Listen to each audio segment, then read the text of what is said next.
Bismillahirrahmanirrahim. Assalamualaikum warahmatullahi wabarakatuh. Innal hamdalillah nahmaduhu wa nasta'inuhu wa nastaghfiruh wa na'udzu billahi min shururi anfusina wa sayyiati a'malina. May yahdihillahu fala mudilla lahu wa may yudlil fala hadiya lahu. Asyhadu an la ilaha illallah wahdahu la syarika lahu wa asyhadu anna Muhammadan abduhu wa rasuluhu la nabiyya ba'da.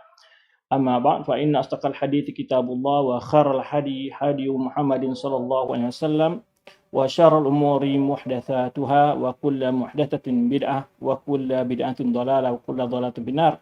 Ma'asyiral akhwat, para sahabat serta para hadirin hadirat dan serta teman-teman dari tim komunitas dari Madrasah Mar'ah Shalihin yang dirahmati Allah Subhanahu wa taala.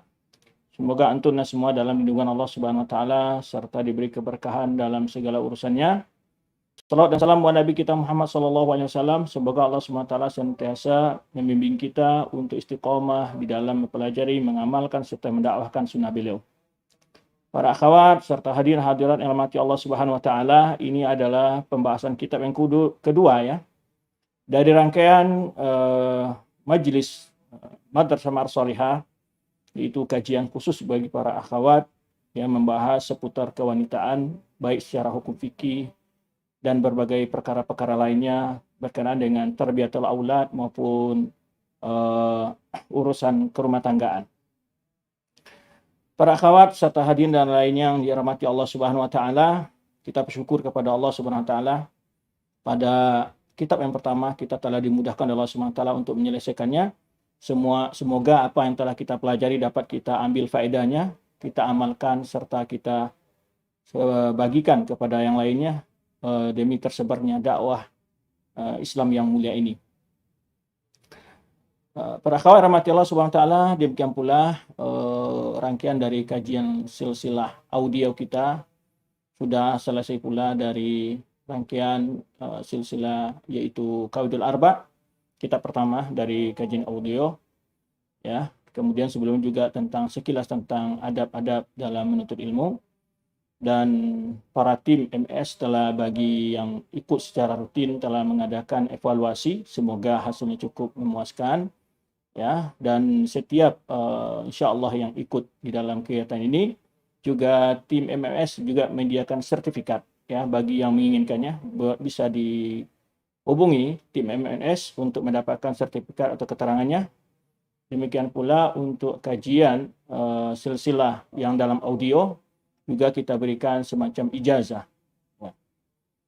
Mohon maaf, tolong mikrofon yang bagi audiens, bagi peserta, bagi jemaah dimatikan. Terutama admin juga dapat mengawasi ketika pengajian berlangsung. Mohon jika ada mikrofon daripada peserta yang aktif mau di-off-kan ya, biar tidak mengganggu karena terdengar suara-suara yang kadang-kadang mengganggu konsentrasi untuk menyampaikan materi. Terima kasih banyak kepada para akhwat yang telah bergabung. Semoga Allah SWT sentiasa memberikan taufik dan inayah kepada kita. Secara khusus juga para tim MS telah meluangkan waktunya dari kesibukan-kesibukan dalam belajar ataupun urusan-urusan kegiatan pribadi dan lainnya. Kitab yang akan kita bahas pada kitab yang kedua ini yaitu membahas tentang Kitabul Mar'ah ya, Kitabul Mar'ah atau Durus Mar'ah Muslimah. Kitab ini ditulis oleh Syekh Muhammad bin Syami Muta'in Syabiatul Adwi Al-Qurashi. Itu beliau tulis kitab ini pada tanggal 10 bulan 7 ya, tahun 1435 Hijriah.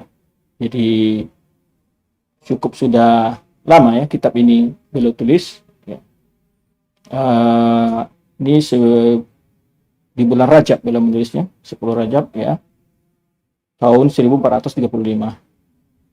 Kita bacakan sedikit mukadimah beliau, kemudian kita akan masuk pembahasan pertama, yaitu wanita dan tauhid. Wanita dan tauhid. Sebagai mukadimah bagi kitab ini, penulis menyebutkan setelah memuji Allah Subhanahu wa taala, alhamdulillah wassalatu wassalamu alhamdulillah wa asyhadu an la ilaha illallah wahdahu la syarikalah. Beliau memuji Allah Subhanahu wa taala, kemudian bersaksi bahwa tiada yang berhak disembah kecuali Allah semata dan tiada sekutu baginya. Wa asyhadu anna Muhammadan Abdullah wa rasuluh. Kemudian beliau bersaksi bahwa Muhammad itu utusan Allah, hamba dan utusannya. Kemudian beliau bersalawat sallallahu alaihi wa ala alihi wa sahbihi wa man sara ala hadi ila yaumil. Kemudian beliau menjelaskan faqad yasarallahu li, Allah telah memberikan kemudahan untukku untuk menulis kitab ini, ya.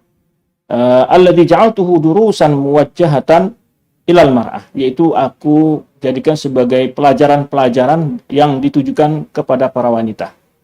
Ya. Limakanatil mar'ah al-karimah fil Islam, karena alasan beliau adalah begitu mulianya kedudukan wanita, ya. Begitu mulianya kedudukan wanita dalam Islam, ya.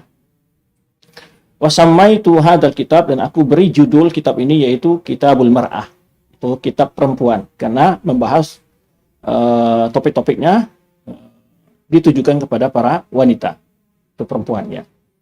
Wa in hadzal kitab yasluhu lima yali. Beliau menganjurkan kitab ini bisa digunakan, diambil faedah-faedahnya untuk berapa hal berikut ini. Ya beliau antaqra'ul kullu mar'atin hadzal kitab. Kemudian beliau menganjurkan kitab ini layak untuk dijadikan sebagai bacaan bagi setiap wanita muslimah, litastafida minhu hatta ta'isha baqiyata umriha fima yanfa'uha Allah, fima yanfa'uha indallah. Agar wanita tersebut dapat mengambil faedah untuk kehidupannya sebagai sisa dari umurnya, ya, sisa dari umurnya yang Allah memberikan manfaat, ya, akan memberikan manfaat insyaallah kepada wanita tersebut di sisi Allah. Wa dzalika innama taftahimuhu, ya, beliau menyebutkan sebuah hal itu adalah bisa apabila dipahami oleh wanita yang berakal, allati ta'ni bi akhirati, itu wanita yang punya perhatian terhadap akhiratnya dan berjalan dalam kehidupannya di atas manhaj Al-Quran dan Sunnah Nabawiyah yang suci. Kedua, kata beliau, antakuma durul nisa'iyya wal masajid allati biha durusun linisa, yaitu beliau menyarankan yaitu organisasi komunitas-komunitas kewanitaan atau di masjid-masjid, beliau menyebutkan yang di sana dilaksanakan kajian-kajian untuk para wanita muslimah, ya, dengan melaksanakan daurah tentang kitab ini beliau. Ibiqamit Taurat fi hadzal kitab lil mar'atil muslimah. Untuk sebagai materi dalam daurah, ya, daurah ilmiah atau pelatihan-pelatihan, ya, membahas kitab ini, ya, kata beliau, untuk wanita-wanita muslimah. Kemudian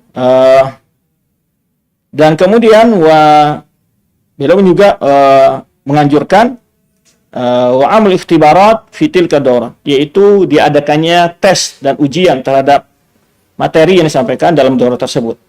Lima arifati mada istifadatil mar'ati min hadzal kitab, agar diketahui sampai di mana sejauh mana kitab ini bisa para wanita-wanita yang telah mengikuti daurah tersebut sampai di mana dia mendapatkan faedah-faedah dari kitab ini. Maka di penghujung kitab ini, di akhir pembahasan, beliau memberikan beberapa cuplikan pertanyaan-pertanyaan. Jadi tidak harus pertanyaan-pertanyaan itu yang akan disampaikan oleh para tim nanti, tim MS, tapi juga bisa buat pertanyaan-pertanyaan sendiri. Cuma beliau memberikan berapa contoh, ya, di sana, beberapa pertanyaan di akhir kitab ini. Baik.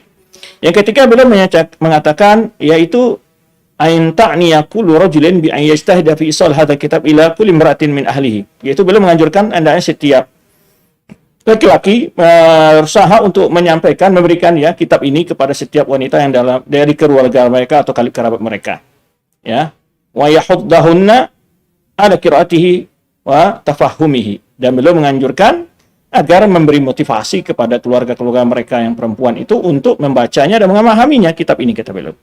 Baik. Kemudian watatbiqu ma ishtamala alaihi, dan melaksanakan kandungan-kandungan yang terdapat dalam kitab ini daripada taujihat, dari tuntunan-tuntunan, panduan-panduan qaddalat alaihal adillah minal Qur'an wa sunnah as-sahihah, yang terdapat dalam Al-Qur'an, dalam dalil-dalil dari Al-Qur'an maupun sunnah sahihah.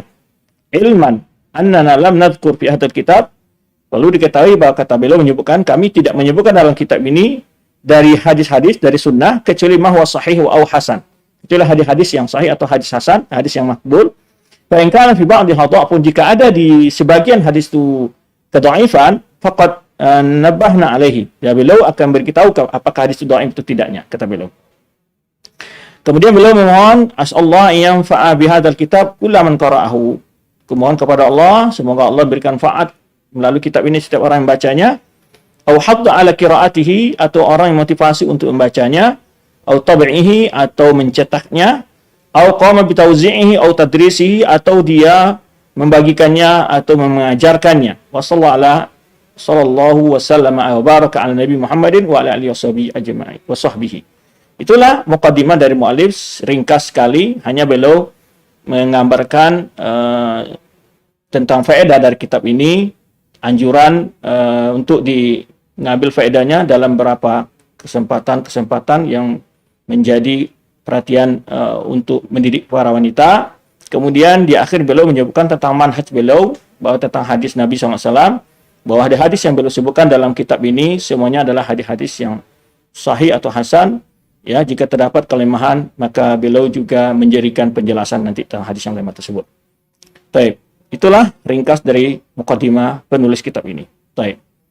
Tertariknya kita membahas kitab ini ya, walaupun masih banyak kitab-kitab lain bahas tentang wanita, banyak ya, banyak sebetulnya. Bahasanya sangat ringkas, padat di situ dulu. Kemudian bahasanya mencakup berbagai hal. Itu yang karena itu kita tertarik membahas kitab ini sebetulnya. Walaupun banyak kitab ulama lagi. Ada kitab yang panjang seperti Mustafa Al-Adawi mempunyai kitab Ahkamun Nisa, itu ada 5 jilid, lebar sekali ya, besar itu. Tapi kita ingin dulu untuk pertama ya, mulai berjalan ini, tak mau kita yang panjang-panjang, nanti malah cepat bosan, cepat istilah itu, terlalu panjang, merasa baru selesai satu kitab, kadang-kadang semangatnya mundur. Dan ini juga metode salah satu pendidikan, ketika baru mulai-mulai, jangan dulu dibahas pembahasan yang terlalu teliti, pembahasan yang terlalu panjang pembahasannya. Demikian pula dalam menghafal Al-Quran. Ya, menghafal Al-Quran, baik kepada anak-anak atau bagi orang yang baru menghafal, kita harus hafalkan dulu ayat pendek, sehingga dia bahagia. Kamu sudah hafal berapa surat? Saya sudah hafal 15 surat. Padahal baru hafal surat pendek aja dia. Tapi namanya 15 surat, gitu kan. Nah, bahagia dia.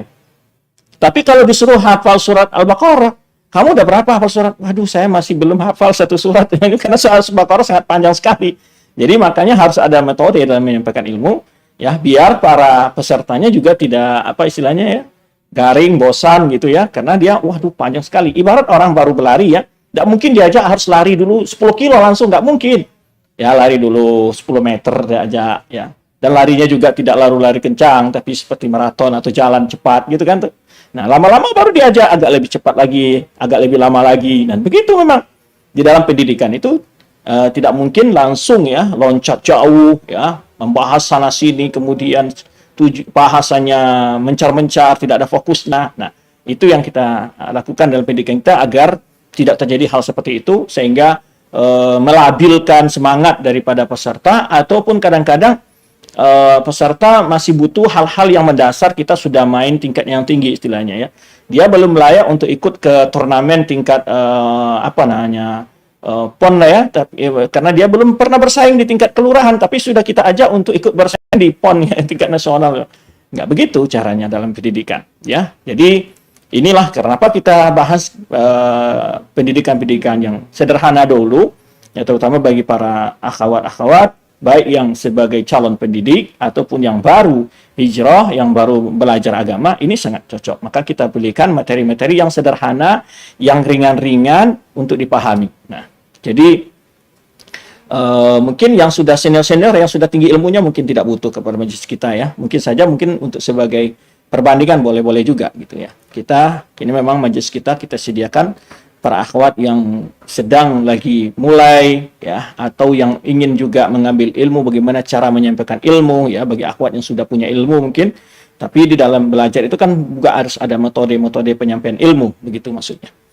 Baik, itulah sedikit mukaddimah kenapa kita pilih kitab ini, padahal masih banyak kitab-kitab lain. Saya sudah memberikan beberapa contoh kitab kepada tim MMS untuk memilih kitab ya, tetapi kami sepakat untuk kitab yang ini, sama-sama jatuh pilihan untuk memilih kitab ini karena sederhana pembahasannya, ringkas, dan juga mencakup berbagai persoalan yang dibutuhkan oleh wanita.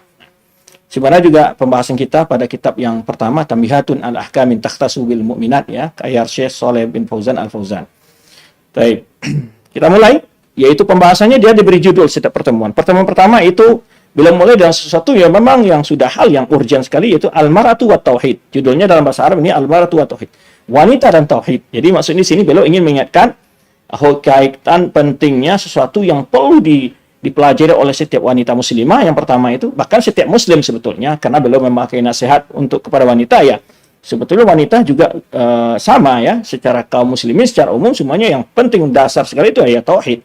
Ya, karena beliau berbicara kepada wanita, hendak para wanita. Dan kalau kita lihat para wanita juga kalau keinginan mereka belajar tauhid ini kadang-kadang kalau secara umum kita lihat ya agak kurang bersemangat gitu ya, karena mungkin penyampaiannya agak aring ya, apalagi materi juga tidak senyum, tidak apa, mungkin juga lebih berat bagi mereka gitu kan. Tetapi kita lihat kalau kajian-kajian umum ya, akhwat itu lebih ramai kajiannya nanti kalau bicara masalah romantis dalam keluarga gitu kan. Wah, itu ramai kajiannya ya. Wah, Masya Allah itu bisa membludak gitu ya. Apalagi judulnya sedikit-sedikit yang begitu mirip-mirip judul film atau mirip agak sedikit romantis gitu ya.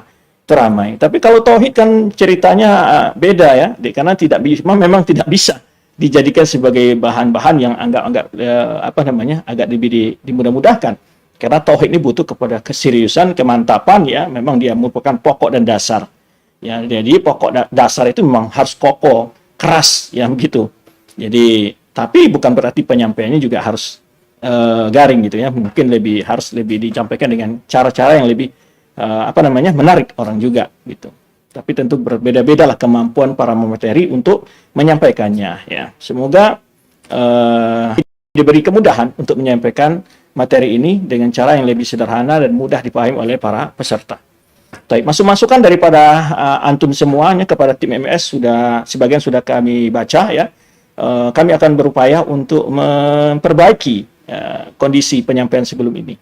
Penyampaian sebelum ini yang sangat-sangat sering dikritisi itu adalah pertama penyampaian yang terlalu cepat, kemudian kadang terputus penjelasannya gitu ya. Terputus belum jadi sampai dijelaskan, udah masuk ke topik baru ya. Jadi loncat gitu maksudnya. Nah, itu kadang-kadang memang kelemahan, salah satu kelemahan kami dalam menyampaikan materi ya. Saya menyampaikan materi di situ memang. Jadi kadang-kadang penyampaiannya cepat, ada dua hal yang menyebut cepat tuh kadang. Waktu yang terlihat sudah sedikit gitu kan, materi masih banyak yang mau disampaikan, itu kadang-kadang terburu. Atau kadang-kadang saat berbicara itu maklumat itu hadir di ingatan, ya ini sedang bicara ini, itu ditambah lagi maklumat ya, jadi diburu terus ingin keluar. Nah, akhirnya ini yang kadang-kadang terburu menyampaikannya. Nah, itu yang sebabnya kadang-kadang meloncat ternyata ungkapan Ustadz tuh yang meloncat, walaupun nyampe belum jadi dijelaskan, sudah masuk kepada topik lain gitu maksudnya. Nah, itu kadang-kadang itu karena saat berbicara itu datang inspirasi atau pemikiran atau dalam pikiran maklumat yang baru lagi sehingga keantriannya itu kadang-kadang memburu kita untuk cepat menyampaikannya supaya tidak kelewat kadang-kadang. Maka kalau seandainya diupayakan pelan, kadang-kadang itu apa tadi ya mau diomongin gitu jadinya karena di stop dulu kan gitu. Tapi mudah-mudahan Allah mudahkan lah ya. Tentu ini dalam cara terlalu belajar terus lah ya. Ustadz juga belajar dalam menyampaikan ini agar menyampaikan lebih enjoy, menyampaikan lebih tenang, menyampaikan tidak terburu-buru, dan juga upaya untuk pengaturan maklumat yang mau disusun keluar bisa tertata lebih baik lagi lah begitu. Ya, mohon maaf ya pada para peserta, para akhwat ya dalam Madrasah Marasoliha ataupun para pendengar pemirsa semua, secara khusus tim MS yang mungkin dapat kritik ya, padahal yang salah Ustadz ya, tapi yang dikritik adalah tim MS, mungkin kadang-kadang dianggap yang tidak mapan atau tidak pas dalam mencari Ustadz atau bagaimana gitu ya. Baik, kita akan mulai ya. Itu al-mar'atu wa tauhid. Jadi wanita kita sudah jelaskan dalam beberapa pertemuan kita, wanita dalam Islam ini punya fungsi yang sangat krusial, fungsi yang sangat mendasar karena dia adalah tonggak pendidikan di rumah tangga. Dan kita tahu pendidikan itu dimulai di mana? Di rumah tangga kan? Anak-anak baru masuk PAUD sekarang ya, pendidikan yang paling terendah sekarang bahkan PAUD. Ya, umur berapa? Sebelum masuk PAUD dan anak-anak pun setelah masuk PAUD, setelah masuk TK sampai SD sebetulnya mereka lebih banyak di mana? Di rumah kan?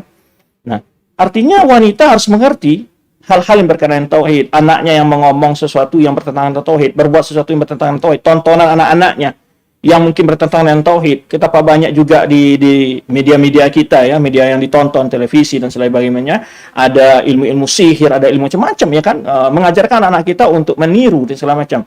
Ungkapan-ungkapan yang berbau kesyirikan ya, atau ocehan-ocehan yang berbau olok-olok terhadap agama. Nah, ini penting sekali wanita untuk pelajari akidah dan tauhid ini. Jadi bukan sepele masalah. Demikian pula wanita sendiri sebetulnya untuk menghadapi di dalam keluarganya sendiri, atau di anak sendiri, atau dalam dengan dirinya sendiri, itu yang penting mendasar itu tauhid sebetulnya.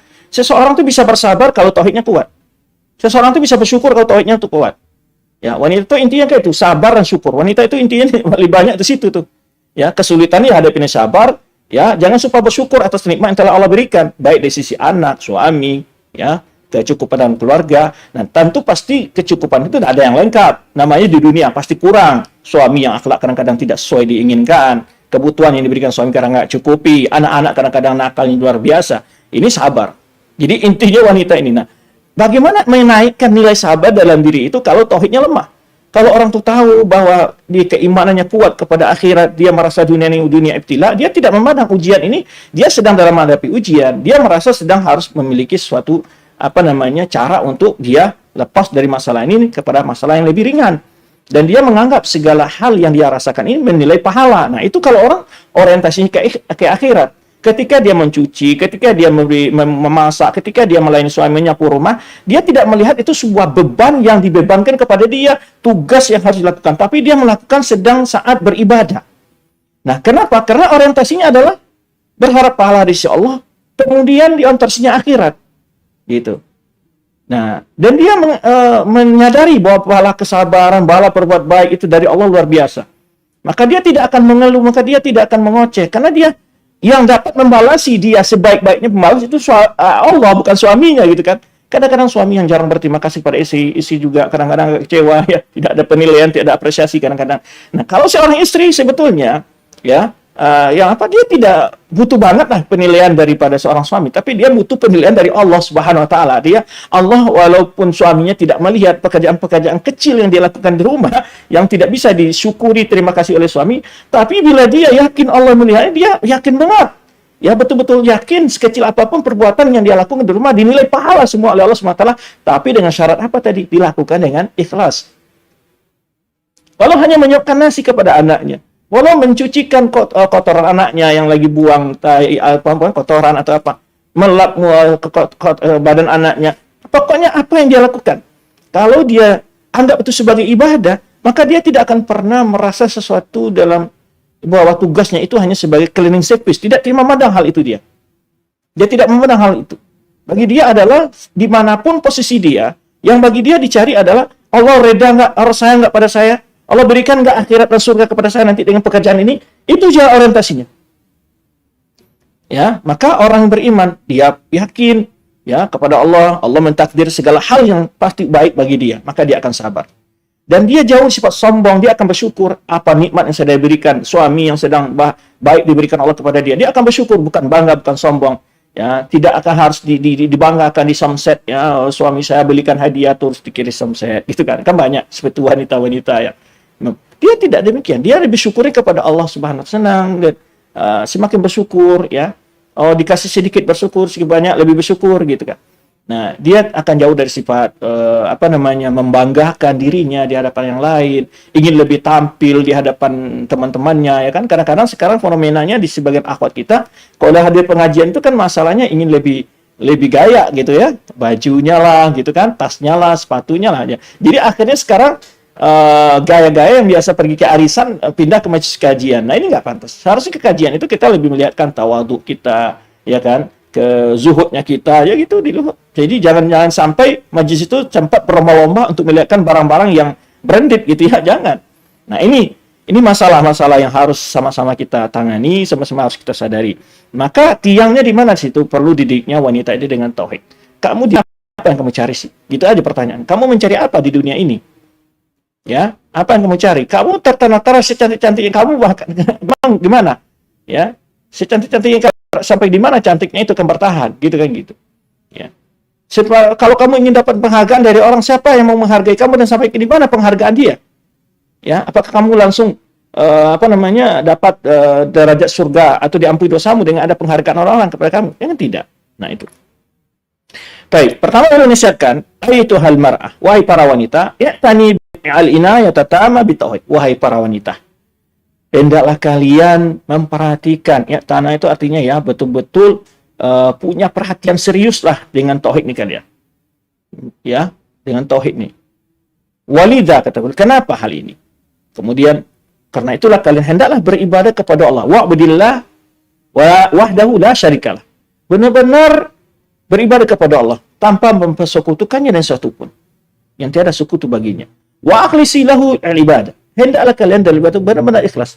Dan wanita betapa banyak mudah ya terfitnah oleh dukun, sedikit suaminya tidak baik ya, ke dukun. Banyak kita lihat orang-orang yang main dukun ya, bahkan orang-orang yang sudah kaya raya pun menjadi hartanya digarongi sama dukun kan gitu, dibayar yang besar segala macam dengan cara-cara untuk mengamankan suaminya kan gitu. Nah, ini penting sekali sebetulnya. Wanita sangat perlu belajar tauhid ini. Karena kenapa? Kenapa wanita ini mudah sekali ya digoda oleh setan. Baik setan dari golongan manusia maupun setan dari jin kan gitu. Maka perlu beribadahnya ikhlas kepada Allah. Jauhi hiasan-hiasan rumah yang bau kesyirikan, berbau hal-hal yang bawa setan ya. Foto-foto kah, apa kah, patung-patung kah, boneka-boneka yang sebagai hias itu nggak boleh. Kalau sebagai mainan anak-anak itu diberi kemudahan oleh sebagian ulama ya. Nah, ini yang hal-hal yang banyak sekali sebenarnya poin-poin tauhid yang perlu dipelajari oleh para wanita. Maka beliau katakan pertama adalah hendak kalian beribadah semata-mata kepada Allah. Ya. Dan kalau kita lihat kebanyakan wanita kadang-kadang yang suka berbuat syirik, ajimat lah, ya kan tuh, memberikan kalung ajimat pada leher anaknya lah, di pangkal lengannya atau di pinggangnya. Karena wanita-wanita ini nggak belajar tauhid. Nah, pentingnya hal ini dibina, ya. Sehingga anak-anaknya dari kecil itu sudah ditanami perbuatan syirik. Yaitu percaya kepada hal-hal yang gaib, yang sifatnya mistis, gitu kan. Meyakini ada hal begini, begitu. Nah, hendaklah dia menyadari, hendaknya selalu berikhlas kepada Allah dalam beribadah. Apapun dilakukan, baik dalam keluarga, ya, dalam ibadah apapun saja. Harus diperhatikan tentang masalah keikhlasannya. Nah, ini di zaman media sosial ini sulit sekali ya, melihat sesuatu dipoto, memberi hadiah sesuatu dipoto, ya habis sudah amalan kita dengan ria gitu ya. Nah, padahal Allah Subhanahu wa taala berfirman, "Wa ma umiru illa liya'budullaha mukhlishina lahu-d-din hunafa'a wa yuqimus shalata wa yutuz zakata wa dzalika dinul qayyimah." Dan tidaklah mereka diperintahkan, kata Allah Subhanahu wa taala dalam surat Al-Baqarah ayat 5, ya, kecuali untuk beribadah kepada Allah, mukhlishina lahu-d-din, menyerahkan seikhlas-ikhlasnya agama itu kepada Allah Subhanahu wa taala. Ya, hunafa'a, sebenar-benarnya. Ini sebetulnya dalam ayat ini terdapat penekanan yang luar biasa sekali, berkali-kali ditekankan. Wa ma umiru illa liya'budullaha. Jadi tidaklah mereka diperintah kecuali hanya untuk beribadah, agar mereka hanya beribadah kepada Allah. Itu yang pertama. Mukhlishina lahu-d-din, yang kedua, benar-benar mengikhlaskan kepada Allah itu agama. Hunafa'a, benar-benar murni, begitu ya. Itu penekasan dalam masalah pentingnya tauhid itu. Wa qimus shalah, hendak mereka melaksanakan salat, wa ituna zakata, dan membayarkan zakat, wa dzalika dinul qayyim, itulah agama yang kokoh. Itulah agama yang kokoh. Wahdari minasyirki. Nah, kemudian beliau menyebutkan tentang bahaya syirik. Kenapa? Fa inna akbar kabair asyirku billah, al-isyraku billah. Karena syirik itu bahayanya luar biasa. Jadi kalau di kajian kita yang audio kan pernah kita singgung di dalam Qawaidul Arba' itu tentang urgensi tauhid. Ya, karena itu mendasar diterimanya amalan kita semua. Sebaliknya bahaya syirik juga kita singgung, itu membatalkan semua amalan kita. Nah, kalau syirik itu syirik besar, pengelakunya kekal dalam neraka, tidak akan dapat keluar dari neraka. Ya, wa may yusyrik billahi faqad harama alaihi jannata wa ma'wahu an-nar. Sebenarnya firman Allah surah Al-Maidah ya. Barang siapa buat syirik kepada Allah, Allah telah haramkan untuknya surga. Dan tempatnya adalah di neraka. Wa ma lidzalimin min ansar, tidak akan ada satu orang pun yang dapat menolong. Ya, tidak ada penolong bagi mereka untuk selamat dari neraka kalau sudah masuk neraka orang bersyirik. Syirik itu membatalkan semua amalan. Walaqad uhiya ilaika wa illadina min qablika la in asyrakta la yahbatanna amaluk. Ya, jika telah diwahyukan kepada engkau, ya, kepada Muhammad dan orang-orang nabi-nabi sebelum engkau, jika engkau berbuat syirik, batal semua amalan. Walau asyraku la habita anhum ma kanu ya'malun. Walau asyraku la habita anhum ma kanu ya'malun. Jika mereka berbuat syirik, batal semua amalan mereka. Itulah Pak fatalnya hal ini. Jadi kalau itu kita tahu pentingnya belajar tauhid bagi wanita. Ya, hendaknya majelis tauhid perlu banyak diramaikan agar kita paham apa saja hal-hal yang akan mengkokohkan tauhid kita, apa saja perbuatan-perbuatan ibadah yang kadang-kadang kita sudah salah dalam memahaminya sehingga kita terjatuh ke dalam kesyirikan dalamnya. Apa saja indikasi-indikasi sebuah amal itu dia adalah kurang nilai ikhlasnya. Nanti kita perlu belajar, ya. Kita perlu belajar tentang hal itu. Jadi bahaya syirik dan pentingnya tauhid jelas, ya.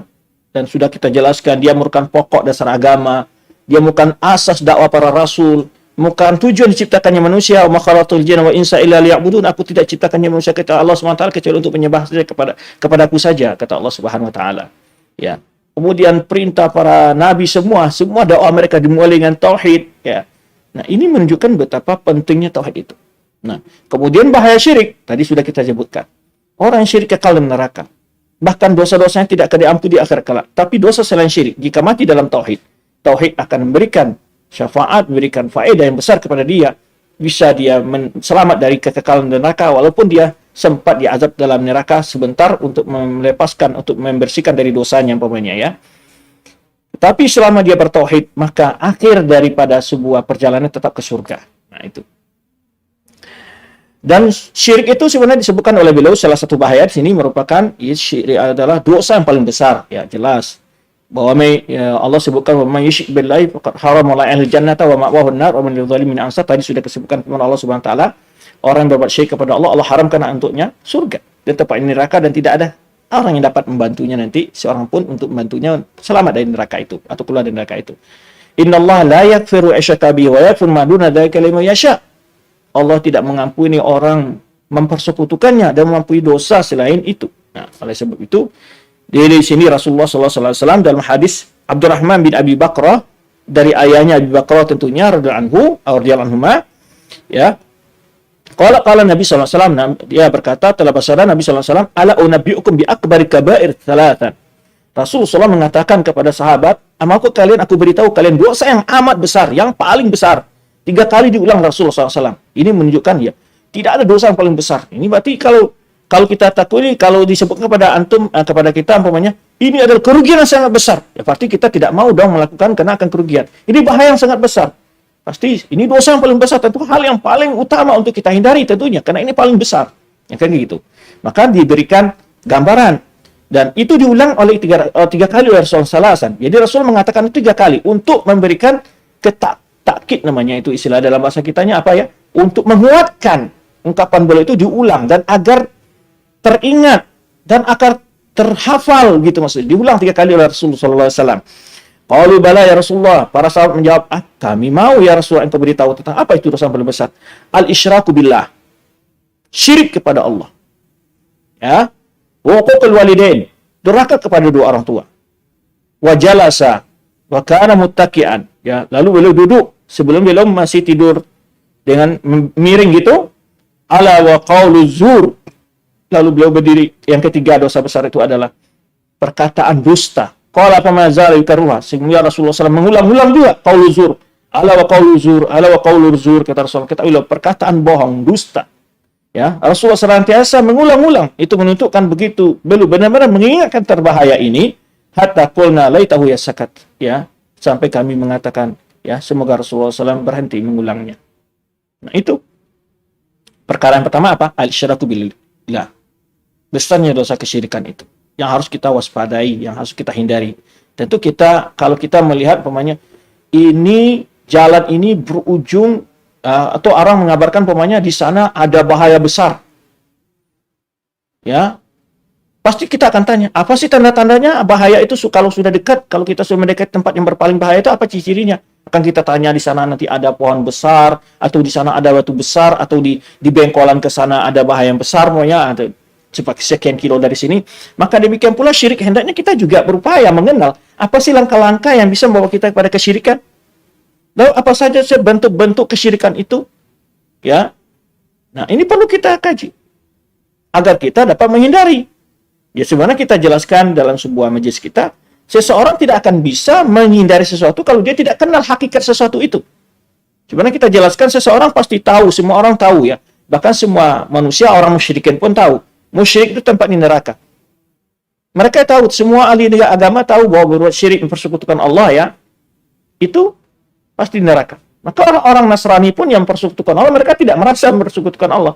Orang-orang musyrik pun yang mempersekutukan Allah, mereka pun merasa tidak mempersekutukan Allah. Nah, itulah penting kita belajar. Karena jatuh ke dalam sesuatu yang salah, tapi dia tidak tahu bahwa itu ada suatu perbuatan yang salah. Nah, maka kita perlu belajar. Sebenarnya kita gambarkan, semua orang pasti tahu bahwa singa itu sangat menakutkan, menerkam, ya kan? Tapi dia tidak kenal singa, apa ciri-cirinya, ya. Maka kalau ketemu singa, dia ketika dia belum tahu ciri-cirinya, mungkinkah dia anggap sebagai kucing anggora, kucing raksasa, atau apa gitu kan? Bisa saja orang tertipu karena dia tidak tahu hakikatnya. Maka itu perlu kita belajar. Apa itu hakikat tauhid? Apa pula hakikat syirik? Karena antara tauhid dan syirik tidak akan pernah bisa berkumpul selama-lamanya dalam diri seseorang, ya, karena syirik itu akan merusak tauhid. Ya. Nah, itu dalil yang pertama beliau sebutkan. Kemudian nasihat beliau yang kedua adalah, setelah bertauhid, dalam beramal kita tentu perlu ikhlas kepada Allah. Beliau yang kedua menyebutkan sini tabi'i Rasulullah SAW fi ibadatillah. Nah, dalam beribadah kepada Allah itu harus benar-benar mengikuti pola cara yang diajarkan Rasulullah SAW. Bukan mau-maunya kita. Nah, karena sebuah amalan itu syaratnya apa? Diterima amal soleh apapun saja harus ikhlas dan mengikuti tata cara tuntunan yang diajarkan Rasulullah SAW. Maka oleh sebab itu makna dari kenapa seseorang yang mau masuk Islam itu mengucapkan kalimat dua syahadat itu. Apa maksud dan tujuan mengucapkan dua kalimat syahadat sebelum seseorang masuk Islam? Karena dia mengakui bahwa dalam dia beragama Islam ini yang menjadi segala tujuan harapan ibadahnya hanya Allah Subhanahu wa taala. Bahwa pola pelaksanaan semua ajaran agama yang akan dijalannya hanya sesuai yang dibawa oleh Rasulullah SAW. Maka dia mengatakan asyhadu an la ilaha illallah wa asyhadu anna Muhammadar Rasulullah wa asyhadu an la ilaha illallah, aku bersaksi bahwa tiada yang berhak diibadati, ya, sesuatu pun kecuali hanya Allah Subhanahu wa taala. Tidak ada yang berhak disembah kecuali Allah Subhanahu wa taala. Dan aku bersaksi bahwa Muhammad itu utusan Allah. Maka dia mengatakan sebagai utusan Allah apa? Bahwa ketika dia beribadah, semuanya harus sesuai dengan tuntunan ajaran Rasulullah SAW. Kalau dia mengamalkan sebuah ibadah yang tidak ada tuntunan dari Rasulullah SAW, betapapun ikhlasnya seseorang itu tidak akan diterima oleh Allah Subhanahu wa taala. Karena dari mana dia tahu bahwa ajaran itu adalah ajaran yang disyariatkan? Dari mana? Kita hanya tahu bahwa ini diperintahkan, dilarang hanya melalui Rasulullah SAW, melalui Al-Quran dan Sunnah Rasulullah SAW. Kalau ada orang membuat sebuah modifikasi ibadah yang tidak pernah dicontohkan dari Rasulullah SAW, dari mana dia bisa memodifikasi ini? Informasi dari mana dia dapat? Ya, apakah dia nabi? Juga tidak. Maka oleh sebab itu Imam Syafi'i menyebutkan wanita pakat syara, manistah tanpa pakat syara. Ya, ada ungkapan ulama lain wanita ada pakat syara. Orang melakukan sebuah bid'ah, kesalahan, membuat suatu ajaran agama. Ini suatu yang dibuat agama sendiri dia. Nah, oleh sebab itu dia secara tidak langsung maupun secara zahir dia tidak mengaku sebagai nabi, tapi dia seakan-akan telah berposisi menjadikan dirinya atau memposisikan gurunya sebagai nabi karena dia mengikuti ajaran, ya, yang tidak ada contoh dari Nabi SAW. Lalu dari mana dia dapat ini ajaran ini? Wahyu dari mana dia dapat informasinya? Itu adalah sebuah amalan yang dapat pahala. Karena yang akan memberi pahala itu Allah Subhanahu wa taala. Tentu kita ikuti apa yang yang Allah perintahkan kepada Rasulnya. Karena sesuatu pun ibadah yang tidak pernah diajarkan Rasul SAW tidak akan menjadi ibadah selama-lamanya. Ya, maka kata Imam Malik menyebutkan mal lam yakum fi dzalika al-yawm dinun fala yakunu fi hadzal yawm dinan. Sesuatu yang tidak merupakan agama di masa Rasulullah SAW tidak akan menjadi agama selamanya. Pada hari juga tidak akan menjadi agama, kata Rasulullah SAW. Kata Imam Malik. Dalam hadis Rasulullah SAW maka mengingatkan, setiap khutbah beliau mengatakan kullu bid'atin dhalalah kullu dhalatin finnar. Setiap bid'ah itu sesat, semua sesat tempatnya di neraka, kata Rasulullah SAW. Ya. Nah, lalu Rasulullah SAW menegaskan hadis Ummul Mukminin radhiyallahu anhu dalam lafaz yang diriwayatkan Imam Bukhari dan Muslim, man ahdatsa fi amrina hadza ma laysa minhu fa waraddun. Barang siapa yang menambah-nambah dalam urusan kami ini, ya, urusan kami maksudnya apa? Agama. Ya. Yang tidak termasuk bagian dari agama ini, fawaradun, ditolak. Bukan hanya sekedar ditolak, pelakunya juga akan mendapat dosa. Nah, Kemudian dalam riwayat lain, dari Aisyah anha juga, dari Ummul Mukminin Aisyah anha, tapi lafadznya Imam Muslim, man amila amalan laisa alaihi amruna fahuwa raddun. Barang siapa mengamalkan sebuah amalan yang tidak ada tuntunan perintah dari Rasul sallallahu alaihi wasallam, maka itu ditolak. Maka kalau kita lihat sumber-sumber perpecah belahan yang di dalam tengah kaum muslimin adalah bid'ah ini. Dan ini juga penyakit umat-umat yang berlalu. Baik umat Yahudi maupun Nasrani, ya, perpecah belahnya mereka karena para tokoh-tokoh agama mereka membuat modifikasi dalam ajaran agama mereka. Maka oleh sebab itu kita harus hati-hati. Ya. Kemudian ada sekarang orang mengatakan ada bidah hasanah. Apa ini maksud bidah hasanah itu? Berdasarkan pada ungkapan para ulama, ya, ada yang mendasarkan pendapat kepada Imam Syafi'i atau kepada Sultan ulama itu Izzuddin bin Abdussalam. Yang dimaksud oleh mereka itu apa? Yaitu sesuatu hal-hal yang bertepatan dengan sunnah Rasulullah sallallahu alaihi wasallam. Ya. Bahkan istilah bid'ah hasanah ini, apa yang dimaksud bid'ah hasanah? Contohnya apa? Kalau kita lihat contoh-contoh yang mereka katakan, itu tidak termasuk disebut bid'ah hasanah. Karena Rasulullah SAW menyebutkan semua bid'ah itu jelas sesat. Nah, lalu ulama menjelaskan apa maksud ungkapan-ungkapan itu adalah sesuatu yang berhubungan dengan urusan duniawi, bukan urusan agama. Nah, ini jelas. Pembagian itu dia maksud oleh mereka adalah pembagian urusan duniawi. Lalu kita kalau bawa ke dalam hukum taklifi, hukum yang dibahas oleh para ulama usul fikih, hukum dalam agama itu secara hukum fikih, usul fikih, kalau membagi 5, itu wajib, ya, haram, mandub, makruh, mustahab. Mustahab disunahkan. Nah, kalau kita katakan sekarang bid'ah hasanah ini masuknya di mana? Di mana masuknya? Apakah wajib? Apa mustahab? Kalau mustahab dia bukan bid'ah dong. Kalau makruh berarti harus ditinggalkan, ulama lebih afdalnya ditinggalkan. Kalau haram ya jelas gitu. Al-mubah. Apa al-mubah? Kalau sesuatu yang mubah berarti tidak ada pemaksaan. Ya, tidak ada harus diiklankan, tidak harus dipertahankan dengan hujah-hujah yang penuh dengan syubhat.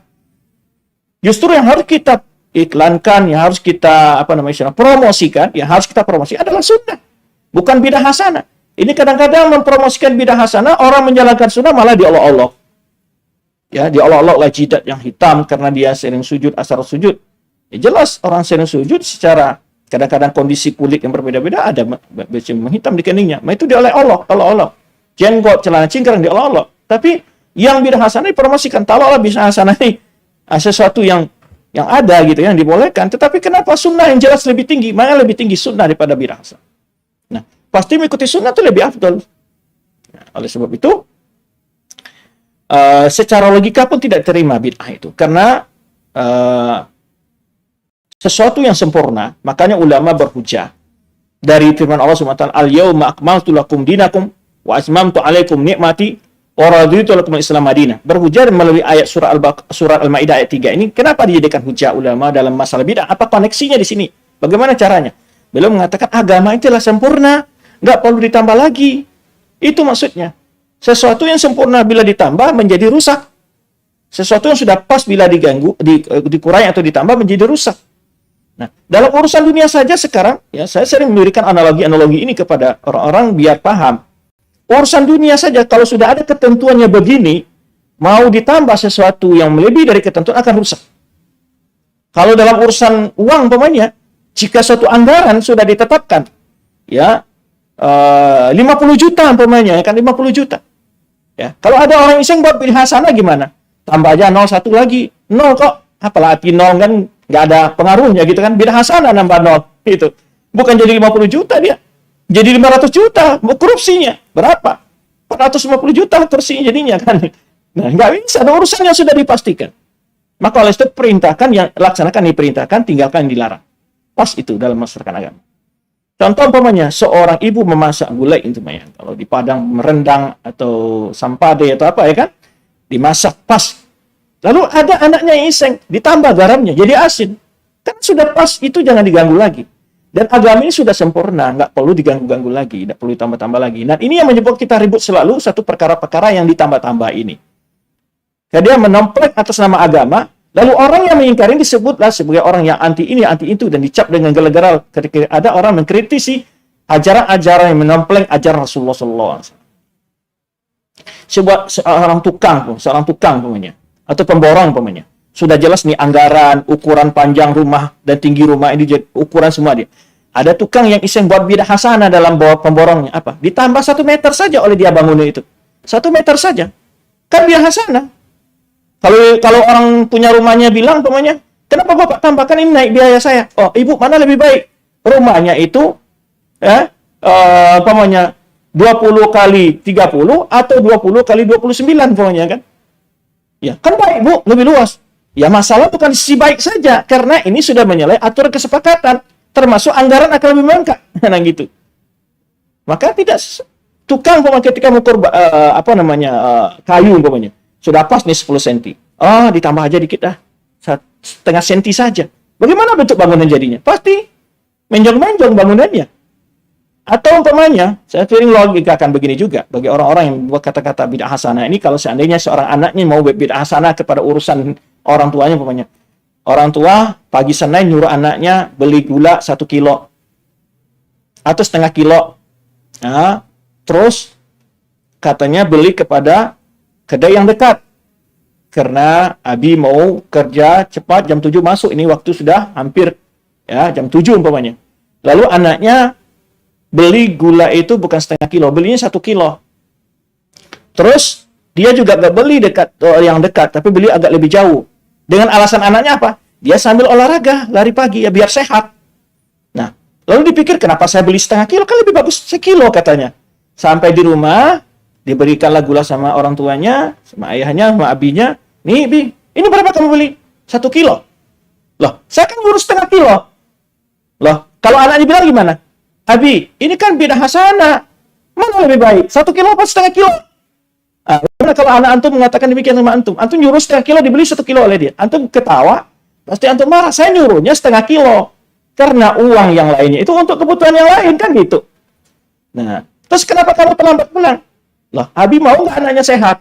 Kan gitu bisa juga diperhujat anaknya bidah hasanah tadi kan? Iya. Suka, itu pasti orang tua suka anak saya. Nah, maka saya sambil lari-lari kecil, sambil maraton tadi, agak lebih jauh dikit belinya, supaya bisa lebih sambil olahraga. Nah, orang tua pasti ngamuk kan? Nah, jadi tidak bisa sesuatu menyalahi aturan, tidak ada istilahnya bid'ah hasanah di sana. Ya, maka syubhat-syubhat yang mengatakan ada bid'ah hasanah, lalu dikumpulkan, apa istilahnya? Memberi makan orang, umpamanya dalam masalah-masalah kenduri kematian, apa salahnya? Kita kan disuruh bersedekah. Iya, betul suruh sedekah. Tapi kan nggak pas orang kenduri juga. Apa hubungannya gitu kan itu? Kenapa mesti harus ngasih makan orang ketika sudah mati orang? Terus juga macam la ilaha illallah. Kan semuanya baik ini. Nah, baik, berinfak baik, macam la ilaha illallah juga baik, doakan orang mati juga baik dan baik. Itu logikanya dia. Kita bisa balikan. Kalau seseorang ya kan ketika sholat, ketika rukuk dia baca Al-Fatihah. Atau baca ayat, boleh nggak? Kan juga boleh, baca ayat kan boleh juga. Tapi menyalahi aturan masalahnya nggak sah. Itu yang jadi masalahnya. Aturan yang diajarkan Rasulullah SAW tidak ada dikait-kaitkan dengan kematian kalau mau bersedekah itu. Tidak nunggu dihubungi dengan hari-hari tertentu. Tidak ada bacaan-bacaan tertentu ketika ada orang meninggal untuk mendoakannya. Kalau mau mendoakan, mendoakan. Kalau mau menghadiahkan, sebagian pendapat ulama ada yang boleh menghadiahkan, ya boleh saja. Tetapi tidak harus menunggu 10 hari, 30 hari tertentu. Tidak pula harus ke rumah mayat. Ya kan? Membebankan para keluarga mayat untuk menghidangkan, mempersiapkan segala macam. Itu kan memberatkan. Nah, jadi sebetulnya kalau logika diadu logika, semuanya bisa dilogikakan. Hatta bid'ah-bid'ah itu bisa kita bantah juga dengan logika-logika. Ya kan gitu. Nah, jadi penting sekali adalah mengikuti aturan yang diajarkan Rasulullah SAW. Maka beliau menyebutkan di sini, ikutilah Rasulullah SAW dalam ibadah kepada Allah. Hati-hati dari perkara-perkara menyalahi dalam ibadah itu. Wal ihdatsy fid din, yaitu dalam melakukan bid'ah-bid'ah dalam agama. Yaitu berdasarkan hadis Aisyah, ini sudah disebutkan tadi. Hadis bahkan Imam Bukhari Muslim, man ahdatsa fi amrina hadza man laysa minhu fa huwa raddun. Dalam satu lafaz, man amila amal laysa alaina fa huwa raddun. Barang siapa menambah-nambah dalam urusan kami ini yang tidak termasuk ke dalamnya, maka amal itu ditolak. Atau man amila amalan, barang siapa melakukan sebuah amalan laisa alaihi amruna fa huwa raddun, yang tidak ada tuntunan dari kami kata Rasulullah SAW, maka itu tertolak. Yang ketiga, hati-hati dengan kesyirikan. Ya, hendak hati-hati dengan kesyirikan. Tajannubi syirkal akbar. Ya, hendaklah wahai para wanita, ya, jauhi syirik-syirik yang besar, kesyirikan yang besar. Ya, tadi kita sebutkan bahaya syirik itu. Nabi Ibrahim saja berdoa kepada Allah. Bahkan beliau disebut Imamul Hunafa, yaitu imamnya ahli tauhid. Sehingga beliau berdoa, bahkan beliau sendiri berdoa kepada Allah SWT. Allahumma jinubni wa baniya na'budal asnam. Ya Allah, jauhkanlah aku dan anak-anak cucuku dari menyembah berhala. Padahal beliau orang yang seorang nabi, ya, masih berdoa kepada Allah agar beliau dilindungi, dijauhkan dari syirik. Padahal seorang nabi. Bukti, kenapa?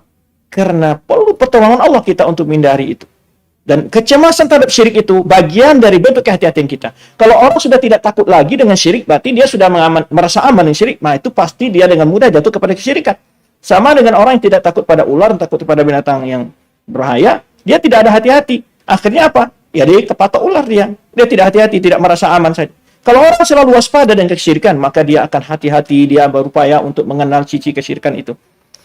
Maka oleh sebab itu Ibrahim At-Taimi setelah menyebutkan ayat tadi, Nabi Ibrahim berdoa kepada Allah agar menjauhkan dari kesyirikan, menjauhkannya dari kesyirikan dan juga keluarga anak cucunya. Maya menbalak pada Ibrahim. Kata Ibrahim At-Taimi, siapa yang bisa menjamin dirinya tidak terjatuh kesyirikan setelah Ibrahim saja demikian mencemaskan syirik atas dirinya. Ya, jadi ada kekhawatiran terhadap kesyirikan itu harus ada pada diri kita. Karena itu bagian dari mana tadi? La ilaha. Tiada sekutu. Nah, ini harus kita betul-betul jaga jangan sampai kita jatuh kepada persekutuan. Tiada yang berhak disembah itu. Sampai kita menyembah sesuatu selain Allah. Yaitu syirik akbar itu wa wasarfu syai'in minal ibadah li ghairillah.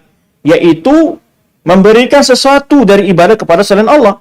Nah, apa yang ibadah itu? Nah, perlu dikatakan. Ibadah itu adalah ismun jami'. Ya, lima yuhibbullahu min aqwalin af'alin dhahira wa batinah. Semua hal perkara yang dicintai oleh Allah Subhanahu wa taala, baik berupa perkataan maupun perbuatan yang zahir maupun yang batin. Nah, itu definisi ibadah disebut para ulama. Ya.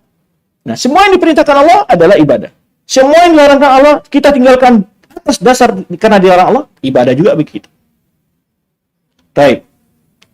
Ibadah itu ada yang berupa zahir, ungkapan lisan, ada ungkapan hati, ada amal jawari, amal badan, anggota badan, ada amal hati. Itu perlu kita ketahui. Nah, min syirkil akbar, di contoh-contoh syirik besar itu adalah ibadatul kubur, beribadah ke kuburan. Maksudnya menyembelih untuk wali, ya, memberikan kurban untuk wali, ya, menyerahkan kurbannya, bernazar untuk wali, wa du'a ashabiyah, meminta kepada orang yang dalam kubur itu, wa talabil hajat minhum, meminta kebutuhan-kebutuhan dari mereka. Dan ziarah kubur itu sunnah.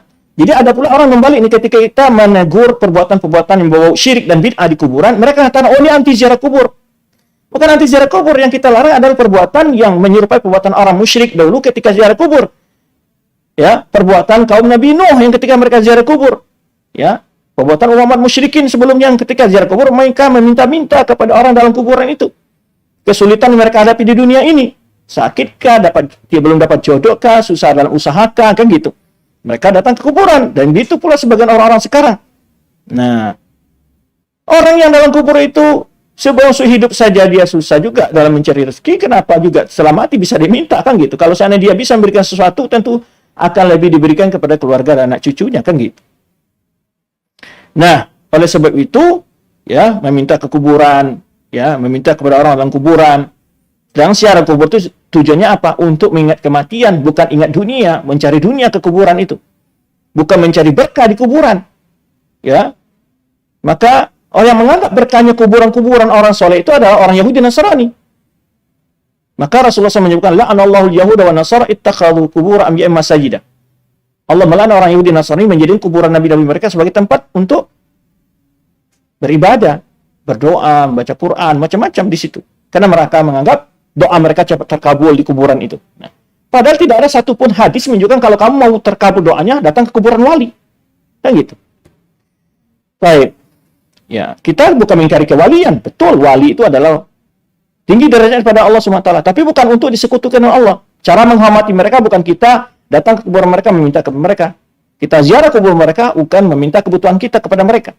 Tapi pertama mendoakan mereka, mendoakan orang dalam kubur, dan ya mendoakan mereka, ya Allah ampunilah dia, kan gitu doa. Sebenarnya doa yang diajarkan ziarah kubur dari Rasulullah SAW, Assalamualaikum ahla diyar minal muslimin, antum salafuna wa nurhaikuna bikum insyaallah, nas'allahu lana wa lakum al-afiyah. Ya, keselamatan bagi kalian hai orang dalam kubur ini, kaum muslimin dan mukminin. Kalian telah mendahului kami juga akan ikut kalian pastinya, gitu kan? Dan kami mohonkan untuk kami dan kalian keampunan dari Allah Subhanahu wa taala. Itu. Jadi diajarkan ziarah kubur. Maka di awal Islam Rasulullah SAW melarang para sahabat untuk ziarah kubur. Kenapa? Karena masih terbawa-bawanya kebiasaan sebelum mereka masuk Islam. Kuntu nahaitukum an ziyaratil qubur, ala fazuruha fa innaha tudzakkirukumul akhirah. Dulu kalau aku melarang kalian untuk ziarah kubur, kata Rasulullah SAW, ya sekarang boleh diziarahi. Tujuannya apa? Karena ziarah kubur itu mengingat kalian untuk tentang hari akhirat, akan kematian.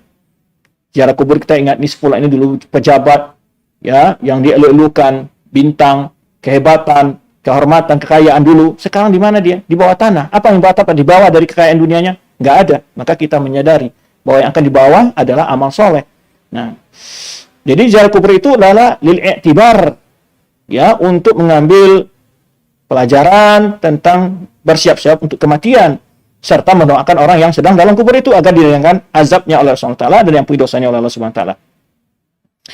Di sini baru menyebutkan seperti orang-orang yang ziarah ke kubur Badawi. Ini salah satu daerah di Arab, ya, mereka menjadi kubur Dawai, kubur Zainab, ya, kubur Nafisa dan lainnya. Kalau di sana di tempat beliau ini tentu beliau menyebutkan kubur-kuburan yang dikeramatkan oleh orang. Wa hadza syirkul akbar kufrun billahi ta'ala mukhrij min millatil Islam. Perbuatan meminta-minta kuburan ini syirik besar, membawa kekufuran kepada Allah SWT, membuat seseorang itu keluar dari Islam. Fahdhari minhu ghayatul hadar. Hendaklah kalau wanita hati-hati dengan ini, benar-benar waspada, ya. Wahdari akhawati, dan ingatkan saudara-saudari kalian yang lainnya dari kekufuran ini, kata beliau. Yang keempat adalah haqqi syahadat la ilaha illallah. Jadi terapkan makna tauhid di dalam diri kalian dengan syarat-syaratnya. Gitu. Terapkan makna tauhid di dalam diri kalian. Haqiqi syahadat la ilaha illallah bisyurutiha as-sab'ah. Ya, buktikan, ya, makna tauhid dalam diri kalian.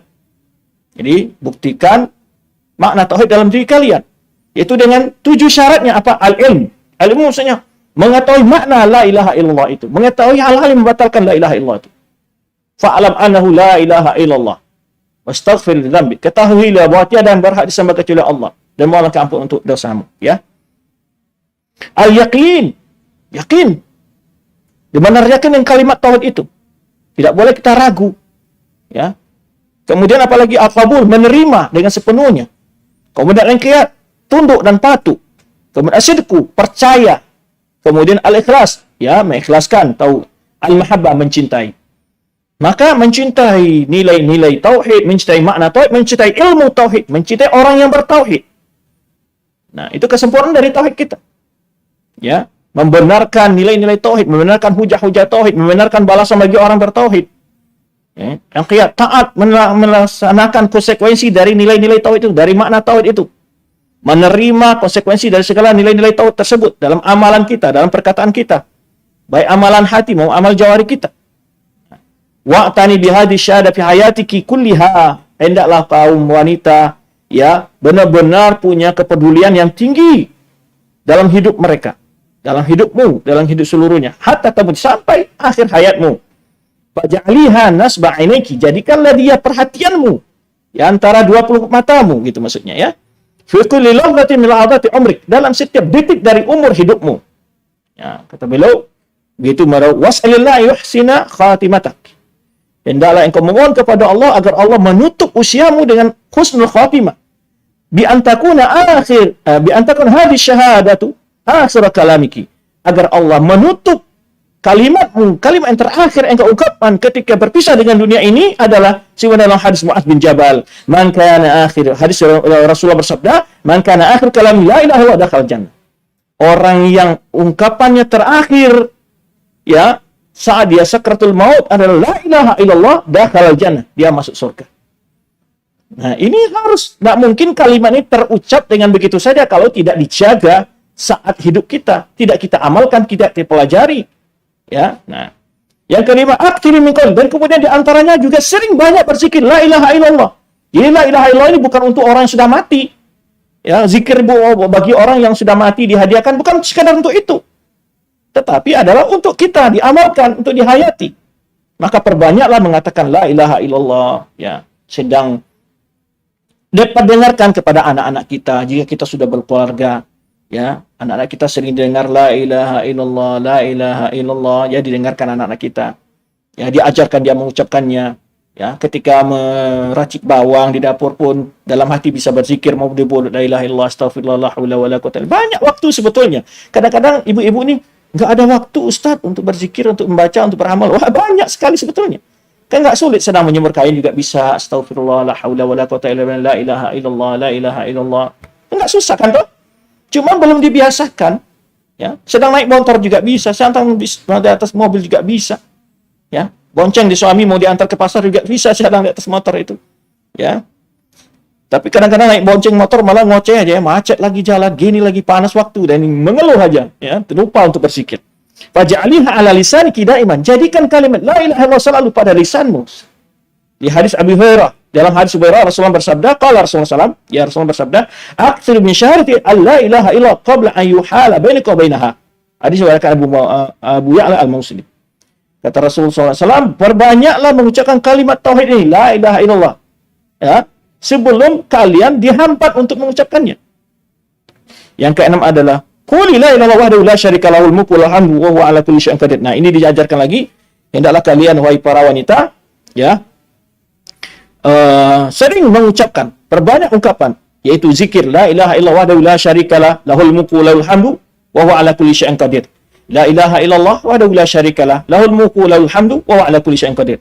Yaitu barang siapa mengucapkan 100 hari dalam sehari, fi yawmi mi'ati marrah, hendaklah dalam sehari jangan sampai kurang dari 100 kali. Ya, bahkan lebih. Jangan sampai kurang, ya. Yaitu kalimat apa? La ilaha illallah wahdahu la syarikalah, lahul mulku wa lahul hamdu wa huwa ala kulli syai'in qadir. Apa kenikmatan, apakah keberuntungan yang akan diraih orang mengucapkan kalimat ini? Dalam hadis Abu Hurairah yang diriwayatkan Imam Bukhari dan Muslim, bahwa Rasulullah SAW bersabda, "Man qala la ilaha illallah wahdahu la syarikalah, lahul mulku wa lahul hamdu wa huwa ala kulli syai'in qadir." Berapa itu? Ada 4 ya, potongan ya. La ilaha illallah wahdahu la syarikalah, lahul mulku wa lahul hamdu wa huwa ala kulli syai'in qadir, ya. Kemudian kata Rasulullah SAW, ya, mi'ata marratin kan lahu adla asyira rikabin. Jadi kata Rasulullah SAW, man qala la ilaha illallah wahdahu la syarika lahul mulku wa lahul hamdu wa ala kulli syai'in qadir fi kulli yaumin, barang siapa mengucapkan kalimat tauhid ini, kalimat la ilaha illallah wahdahu la syarika lahul mulku wa lahul hamdu wa ala kulli syai'in qadir, setiap hari 100 kali kata Rasulullah SAW, maka dia dapat pahala sama dengan memerdekakan 10 orang budak. Wah, pahala memerdekakan budak luar biasa. Yaitu 10 orang budak. Wa kutibat lahu mi'atu hasanah. Bukan itu saja, pahala lain apa? Ditulis untuknya 100 kebaikan. Wa muhiyat alaihi mi'atu sayyi'ah wa muhiyat anhu mi'atu sayyi'atin. Kemudian dihapus 100 keburukan dosanya. Wa akan lahu hirzan minasyaitan. Yang keempat, dia akan selalu dilindungi.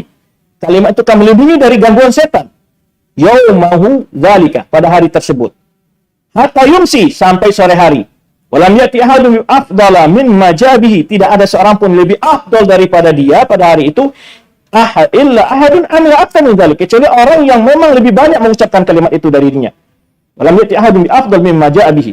Ya, tidak ada seorang pun dapat menyaingi lebih utama dari apa yang dia lakukan, kecuali seseorang bila melakukan lebih banyak mengucapkan kalimat itu. Jadi apa tadi faedahnya? Ada 4 faedah yang diraih. Memerdekakan, pahala yang pertama adalah sama seperti memerdekakan 10 orang budak. Setiap hari kalau diucapkan betapa besar pahala ini. Kemudian diberi 100 kebaikan pahala.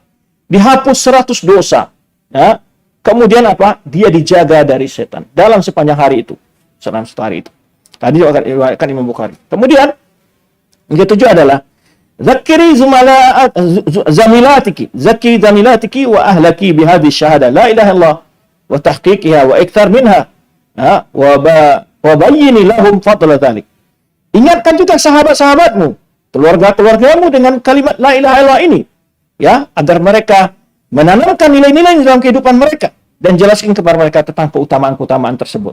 Nah, yang kedelapan, ihdari minar riya. Nah, hati-hati dengan riya dalam ungkapanmu atau perbuatanmu, karena itu adalah merupakan syirik kecil, ya, berdasarkan hadis Mahmud bin Lubaid, ya, Mahmud bin Labid pada hadis Mahmud bin Labid bahwa Rasulullah SAW bersabda, "Inna akhwafa ma akhafu alaikumus syirkul asghar." Kata Rasul kepada sahabat nih, hal yang sangat aku cemaskan atas kalian, aku khawatirkan atas kalian adalah syirik kecil. Nah, sahabat itu dikhawatirkan Rasulullah SAW. Siapa? Kita dari mananya bisa dibandingin sedikit sahabat saja, orang yang sudah tinggi belajar tauhid bersama Rasulullah SAW. Kata Rasulullah SAW demi memperingatkan sahabatnya begitu bahayanya syirik ini, maka beliau mengatakan, hal yang sangat aku takutkan atas kalian atas kalian ada syirik kecil. Qalu ya Rasulullah wa ma syirkul asghar. Lalu sahabat mengatakan, apa maksud dari syirik kecil itu ya Rasulullah, atau contohnya atau pengertiannya? Qala Rasul ar-riya, itu riya. Ya, itu riya. Ingin dipuji, ya, ingin dikatakan alim, ingin dikatakan hafiz, ingin dikatakan salihah, dan segala macamnya. Ya kan? Nah, ar-riya. Nah, hati-hati dengan amal. Ya, jangan sampai terhapus pahala amal kita karena hal yang tidak ada faedahnya sama sekali, justru merugikan kita sendiri. Kenapa kita harus beria sama orang? Memang apa yang bisa diberikan buat kita? Umur kita juga tidak bisa diperpanjang oleh dia, rezeki kita juga tidak bisa ditambah oleh dia. Dan kalau kita minta uang 1.000 per hari juga belum tentu mau dia ngasih. Apa yang dapat dari ria itu? Ya, apa yang dapat kita beria itu, apa yang dapat? Kemuliaan kita juga tidak akan naik di sisi Allah. Nah, kemuliaan manusia itu tidak ada. Manusia ini memandang mulia sesuai persepsi masing-masing. Semulia-mulia orang tetap ada juga orang membenci kita, ada orang melihatnya dia hina. Maka pada hari kiamat apa nanti? Yauma tujazal abdu bi'amali, pada hari kiamat saat dibalas setiap orang dengan amal mereka, maka orang-orang berbuat riya itu izhabu ila alladziina kuntum turauna bi'amalikum fid dunya. Dikatakan pada orang berbuat riya itu, pergilah kepada orang-orang yang kalian berbuat riya kepada mereka waktu beramal di dunia. Nah, apakah bisa dia beri pahala buat kita? Kan tidak. Fanzuru hal tajiduna indahum jazaan, maka lihatlah apakah kalian akan mendapat balasan dari orang-orang yang kalian berbuat riya kepada mereka itu. Hadis diriwayatkan Imam Ahmad. Kemudian kata beliau, raqibi nafsaki fi amaliki wa fi kalamiki wa qalbiki wa kulli amrik wa umuriki. Ya. Hati-hatilah, jaga selalu ya dirimu dalam berbuat, dalam berkata, ya, juga hatimu dan segala urusanmu. Selalu jaga. Selalu dijaga apa yang diucapkan, apa yang diperbuat, apa yang terpikirkan, ya. Hatta la taqa'i fi syirkil asghar au akbar. Jangan sampai kamu terjerumus ya ke dalam syirik kecil atau syirik besar. Wa min syirkil asghar al-habbu ghirillah. Di antara bentuk syirik kecil adalah bersumpah dengan selain Allah secara lafaz tanpa meyakini ya bahwa makhluk itu sekutu bagi Allah.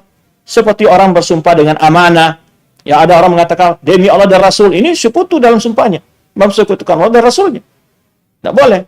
Ya, demi Allah, ya, itu yang boleh. Kalau demi Rasulullah nggak boleh bersumpah. Man kana halifan falyahlif billah aw liyasmut. Barang siapa yang mau bersumpah, sumpah dengan Allah.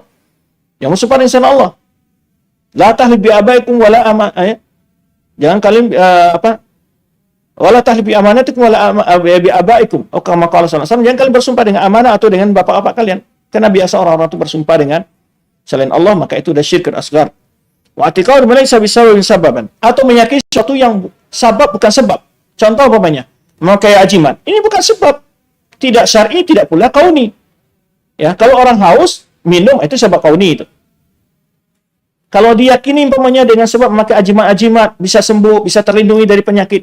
Ini sebab, ini adalah sebab syirki, enggak ada. Di mana dia bisa melindungi? Ya, ini sebab-sebab ajimat, mantra-mantra ya yang dipakai, kepercayaan kepada barang-barang ajimat selain macamnya. Mengetahui sesuatu yang tidak sebab, yakini sebab. Mendatangi dukun, ya, seperti meyakini turunnya hujan karena bintang-bintang, ya, sebab turunnya bintang-bintang, sebab turunnya hujan, bintang ini keluar berarti hujan turun karena bintang tersebut. Sebenarnya dalam hadis yang disebutkan Rasulullah SAW, ya, dalam sebuah perjalanan Rasulullah SAW subuh bersama sahabat, lalu Rasulullah menyebutkan setelah salat memberikan nasihat kepada sahabat setelah salat tersebut, ya, atau maka qala rabbukum, tahukah kalian apa dikatakan oleh Rabb kalian? Maka sahabat mengatakan Allah wa Rasulullah alam. Allah dan Rasul yang tahu. Qala Allah Ta'ala laqad, ya, asbah min ibadi kafirun bi wa mu'min bi kaukab. Ya. Sungguh di pagi hari ini ada hambaku yang kafir dengan aku dan beriman dengan bintang-bintang.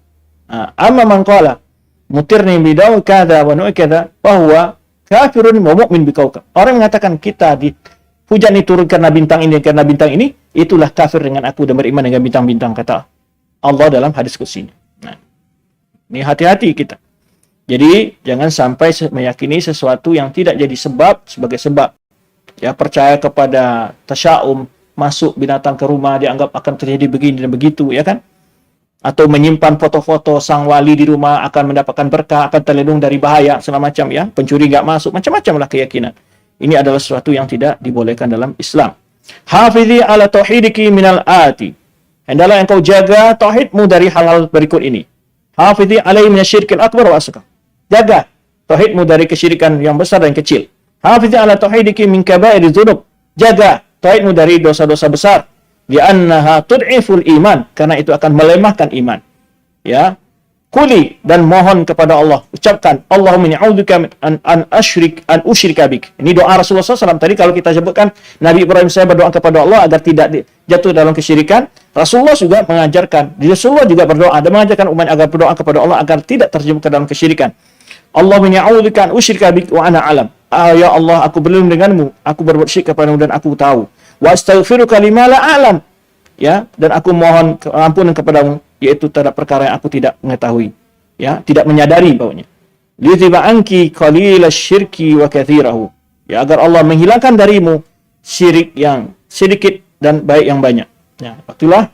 Jadi dalam mempertahankan tauhid dipelajari, diamalkan, juga dihindari segala perbuatan syirik baik kecil maupun besar, berbagai dosa-dosa besar, perbuatan bid'ah, kemudian selalu berdoa kepada Allah agar selalu diistiqomahkan dalam tauhid ini. Demikian wallahu a'lam bishawab. Materi yang dapat kita sampaikan, insyaallah jumpa kedua kita akan bahas tentang al-mar'atu was-shalah, wanita dan salat, ya. Demikian, berikutnya kita akan bacakan pertanyaan-pertanyaan. Wan, apa yang tinggal di bawah?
Bismillah, barakallahu fikum, afwan Ustaz. Bagaimana caranya agar tidak cemburuan? Jazakumullah khairan. Taib.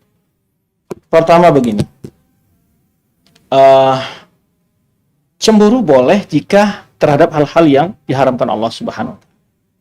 Namun tidak boleh berlebihan sampai memeriksa-meriksa HP suami atau mencurigai ya sesuatu yang tidak ada indikasi, ya.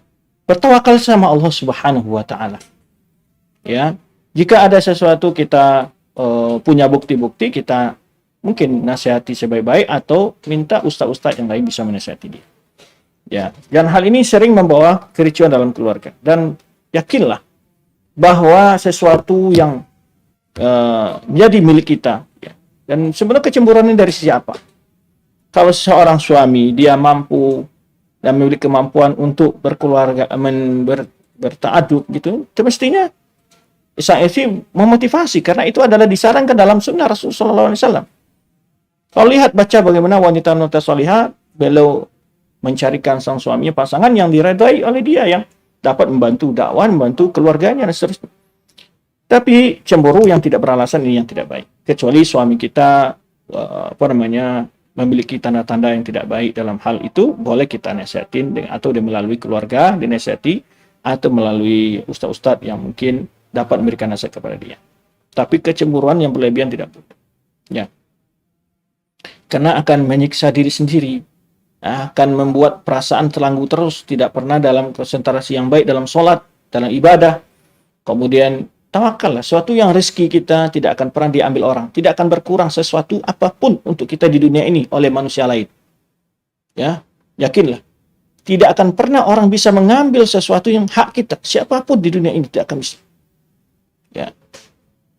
Hak-hak kita yang terzalimi oleh umpamanya harta kita, memang sudah ditakdirkan Allah untuk diambil oleh orang tersebut, tapi bukan berarti kita kehilangan. Suatu saat kita akan terima di akhir kelak segala bentuk kezaliman dari orang pada kita. Maka inilah pentingnya kita ketika memiliki tawakal yang tinggi itu lahir dari tauhid. Kesabaran tinggi itu lahir dari tauhid. Maka jiwa kita itu tenang adalah dengan mempelajari tauhid. Ya. Serahkan urusan itu sepenuhnya kepada Allah Subhanahu wa taala. Kebaikan dan keburukan itu datang dari Allah Subhanahu wa taala, maka kita mohon kepada Allah untuk minta hal-hal yang baik dan melindungi kita dari hal-hal yang buruk. Yang kedua, sampai kapan kita belajar tauhid, Ustaz? Dia mau, sampai mati, nggak akan pernah minta. Rasulullah SAW berdakwah tidak pernah berhenti menjelaskan tauhid. Bahkan di dalam Al-Quran tidak pernah tidak sepi. Dalam satu surat tak pernah tidak ada ayat bicara tentang tauhid. Bayangkan itu. Belajar tauhid itu banyak luas pembahasannya. Ya. Terus kalau sudah belajar berarti nggak perlu belajar? Tidak. Dari pelajaran pertama, apa kita sudah paham 100% atau 50%? Kan namanya zakir. Ya. Memberi peringatan, kita tuh pelajaran perlu diulang-ulang. Hatta walaupun dia profesor dalam tauhid, dia harus tetap belajar, tetap mengulang ilmunya. Perlu diingat. Ya. Maka dalam Al-Quran, ayat tauhid itu tidak hanya 1 kali, 2 kali. Selalu datang dalam surat ini, surat ini, surat ini. Karena selalu harus diingat, harus dipelajari. Ya. Bagaimana sikap terbaik kita kepada keadaan yang tidak sesuai di sunnah di sekitar kita, atau pertama dalam keluarga, misal ritual atau kepercayaan sial dan lain. Nah, tentu ini kita berikan contoh teladan dulu, akhlak yang baik dulu, memberikan nasihat-nasihat yang baik, atau mengundang ustaz-ustaz yang bisa memberikan nasihat untuk keluarga kita. Kalau kita sendiri memberi nasihat, kadang-kadang yang terjadi ada perdebatan, dan mereka kurang yakin juga dengan ilmu kita, segala macam, karena mereka tahu kita ini orang baru menuntut ilmu, dan seterusnya, karena gitu mereka tidak yakin gitu. Apalagi kalau orang tua, atau kakak kita, kadang-kadang dia merasa diajari. Maka lebih baik dengan cara-cara yang bijaksana, dengan mendengarkan nasihat-nasihat ya kepada mereka, baik itu melalui radio, melalui TV, atau dengan berikan buku-buku agama, ya, terutama mereka dengan berikan hadiah-hadiah, ya, kemudian juga seperti tadi mengajak adanya ziarah-ziarah ke tempat pengajian, atau mengajak mereka ke tempat pengajian sekali, dibonceng, diajak, gitu kan. Baik, kita perlu bersabar memang. Sebenarnya Rasulullah SAW bersabar ketika di Mekah juga banyak orang-orang berbuat syirik. Keluarga beliau tetap bersabar dan berdakwah kepada tauhid. Apa perbedaan makna dari Al-Hanafiyah dan At-Tauhid? Al-Hanafiyah dan At-Tauhid. Al-Hanafiyah itu condong dari kesyirikan, itu artinya. Maka sering didefinisikan oleh ulama, yaitu dinul hanif, agama yang murni, itu agama tauhid. Jadi artinya hampir sama, lafadznya yang berbeda. Jadi memang Hanif itu agama yang suci, murni dari kesyirikan, itu Hanafiyah. Itu. Makanya makan Ibrahimu Yahudiyyan wa Nasraniyan walakin kana hanifan musliman wa ma kana minal musyrikin. Ketika Allah menjelaskan bahwa Ibrahim itu bukan beragama Yahudi, bukan beragama Nasrani, tapi dia beragama tauhid yang murni. Walakin kana hanifan muslima, ya. Orang bertauhid murni yang muslim. Baik. Bagaimana caranya, Ustadz, jika kita dulu pernah melakukan syirik, seperti menggunakan jimat, pergi ke dukun agar dosa syirik kita diampuni? Tobat saja. Allah pasti ampuni. Yang dimaksud dengan ayat surah An-Nisa itu, innallaha la yaghfiru aysyraka bihi wa yaghfiru ma duna dzalika liman yasha. Allah tidak mengampuni orang berbuat syirik kepada yang mengampuni dosa selain dosa syirik. Itu maksudnya jika dia mati dalam kesyirikan. Dan dia tidak pernah bertobat dari kesyirikan sampai dia mati. Tapi kalau pernah buat syirik, dia tobat dan meninggalkan perbuatan itu dan pernah istighfar selalu, beramal soleh selalu kepada Allah SWT, ini dihapus dosanya oleh Allah SWT. Ya, tidak ada dosa kalau dia bertobat di dunia ini sebelum sampai nyawa di kerongkongan matahari terbit di barat, dosa apapun pasti diampuni Allah Subhanahu wa taala. Jadi ayat itu maksudnya orang yang meninggal dan tidak bertobat. Itu maksud ayat itu. Kalau dia di dunia pernah buat syirik, bertobat pasti diampuni Allah Subhanahu wa taala. Buktinya para sahabat dulu sudah pernah buat syirik. Bukti sampai hari ini orang-orang pernah buat syirik masuk Islam, hapus semua dosanya. Maka Rasulullah SAW menyebutkan ketika Mu'adz bin Jabal mau dibaiat Rasulullah SAW, "Ata'lam anna al-Islam yahju ma qablahu wa anna tawbah tahju ma qablaha." Tidakkah engkau tahu bahwa Islam itu menghapus dosa-dosa sebelumnya, demikian pula taubat menghapus dosa-dosa yang pelakunya sebelumnya. Jadi pasti diampuni Allah kalau kita bertobat.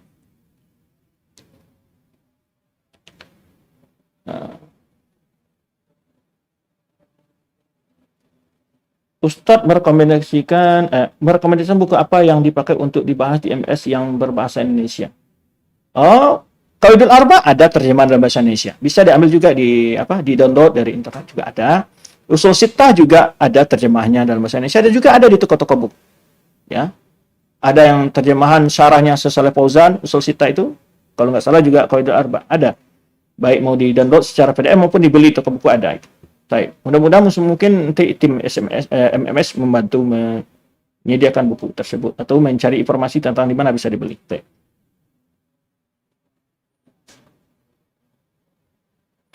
Apakah hukumnya akhwat on cam di Zoom kuliah karena wajib on cam saat ada dosen saat mengajar? Barakallahu fikum. Tentu itu pertanyaan yang sangat sensitif ini ya, bahwa gimana seorang mahasiswi, ya dia mungkin pakai masker, ya. Pakai masker hadir. Pakai masker saja kalau memang disuruh oleh dosen demikian. Karena memang ini dasar karena ada kebohongan-kebohongan juga dalam belajar. Ya, Zoom-nya dihidupin, dia kadang-kadang tidur, kadang-kadang entah kemana gitu, dipanggil-panggil nggak ada gitu. Kadang sehingga ada sebagian dosen mengambil kebijakan harus di-on-kan namanya kameranya gitu. Apakah jiwa yang bermaksiat itu salah satu sebab karena lemahnya tauhid? Iya. Kalau dia kuat tauhidnya, Allah selalu merasa melihatnya di mana-mana, mendengar di mana-mana, Allah mengetahui di mana-mana, itu kan tauhid itu. Ya maka nilai sebuah ibadah itu besar nilainya juga tentang keyakinan dalam iman ketauhidan kita juga. Dan sebuah dosa itu besar kecilnya dosa itu dalam maksiat juga ada nilai iman juga, dari ketauhidan juga dalam diri kita. Kalau dia menganggap remeh sebuah dosa, itu sudah merupakan dosa besar bagi dia karena ada peremehannya. Tapi berbeda dengan seorang yang ketika berbuat dosa di dalam diri penuh takut kepada Allah Subhanahu wa taala, itu beda lagi. Ya. Maka tauhid pasti mempengaruhi nilai ketakwaan dan keimanan seseorang dan dosanya, serta ampunan bagi dosanya. Apakah boleh kita mengaji di kuburan? Apakah yang boleh dan tidak boleh dalam ziarah kubur? Yang boleh ziarah kubur hanya mendoakan saja. Tidak pernah dianjurkan membaca Al-Quran di kuburan Rasulullah SAW untuk orang mati. Ada pula yang berhujah dengan sebagian perbuatan riwayat Ibnu Umar SAW. Itu diantaranya perbuatan sahabat. Ya. Dalil jika kita perbuatan sahabat tidak ada tuntunan dari Rasulullah SAW, kita lebih baik meninggalkan. Karena sepakat ulama umat semua bahwa yang sunnah itu adalah perbuatan apa? Nabi SAW, kemudian perbuatan Khulafaur Rasyidin.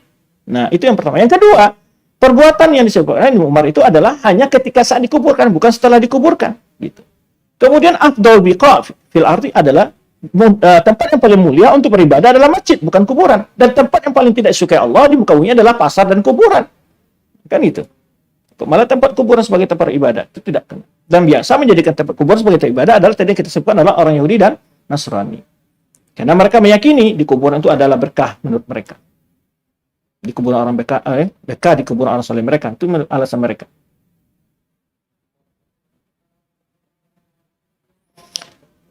Yang boleh tidak boleh pertama ketika ziarah kubur, ya bagi wanita ini sudah kita bahas ya, ada perbedaan ulama dalam hukumnya.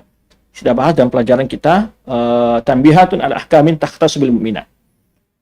Yaitu ziarah kubur dilarang menginjak kuburan, dilarang duduk di atas kuburan, dilarang juga memakai sendal ketika ziarah kubur, ya kecuali memang jalan ke sana tidak terawat, mungkin kena duri dan segala macam, itu tentu ada uzur.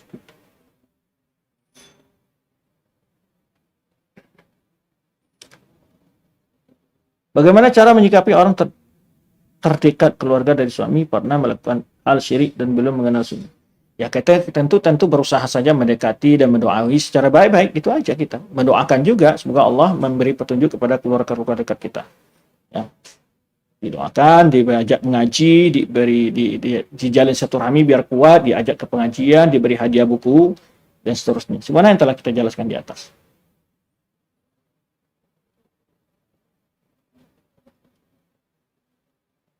Ustadz, tandanya apakah jika masih sering terjemur ke dalam maksiat, bagaimana cara mengatasinya? Pertama, jauhi segala sebab-sebab yang akan membawa kepada maksiat tersebut.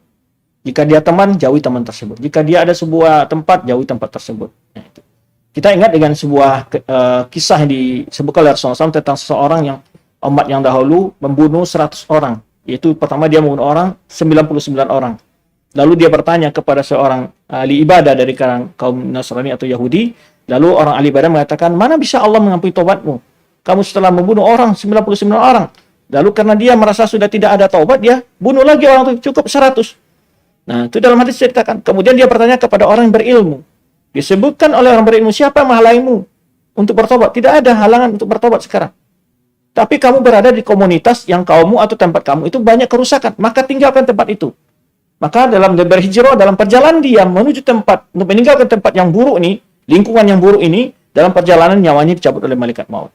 Nah, itu kisahnya. Ya. Jadi buktinya di sini, hijrah itu bukan hanya hijrah dalam pakaian, hijrah pergaulan, hijrah juga komunitas, itu perlu.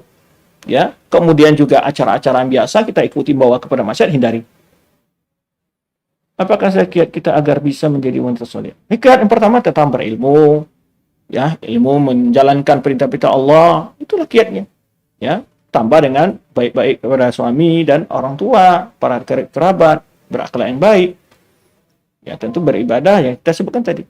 Berilmu, bertauhid, beribadah, berakhlak yang baik, baik pada tetangga, kerabat. Baik.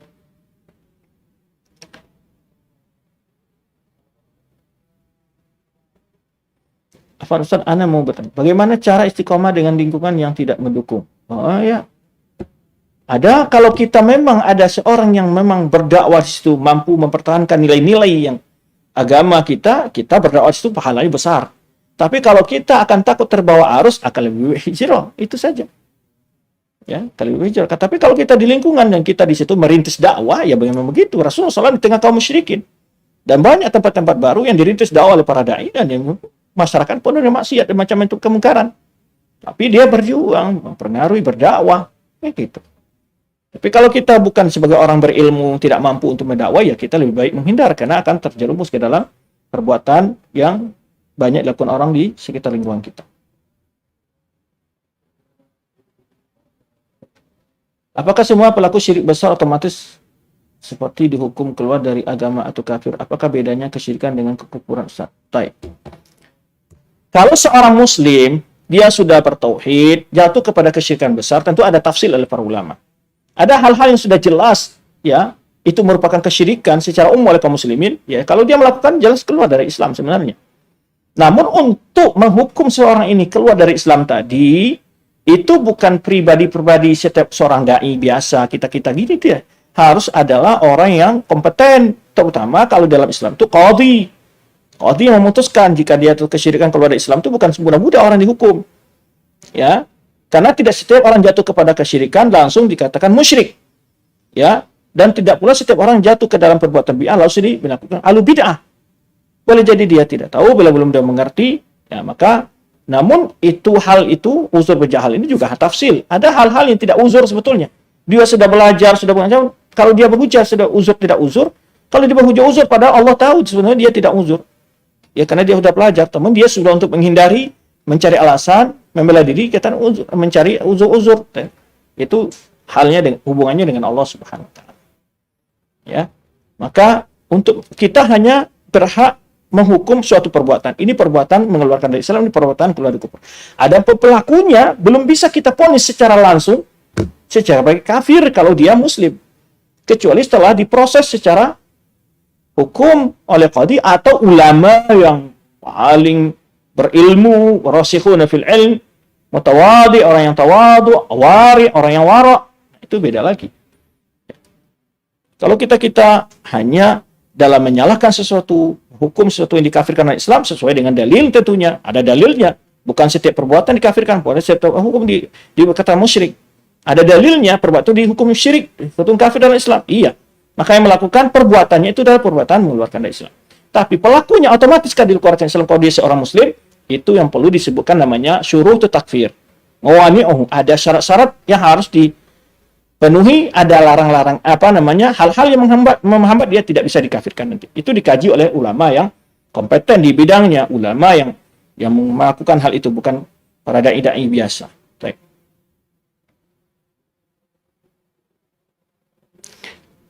Apa bedanya kesyirikan dan kekufuran? Setiap kesyirikan pasti kufur, tapi tidak setiap kufur itu syirik. Karena kesyirikan itu, karena kekufuran itu banyak macamnya. Kufrun nifaq, orang munafik. Nah, itu kekafirannya dari sisi kemunafikannya. Ahlul kitab, ya, sebenarnya Allah sebutkan dalam surat Al-Bayyinah, lam yakunil ladzina kafaru min ahlil kitab wal musyrikina. Tidak akan pernah orang-orang kafir dari ahlul kitab dan orang musyrikin. Nah, saya bukan dua jenis orang kafir di sini. Yaitu orang musyrik dan kafir. Jadi setiap musyrik pasti kafir, tapi tidak setiap orang kafir itu harus musyrik. Bisa saja munafik, bisa saja mulhid, ateis, ya. Nah, jadi kekufuran itu bermacam-macam. Bagian dari kekufuran adalah kesyirikan. Nah, itu dan jadi kekufuran lebih umum daripada kesyirikan. Baik,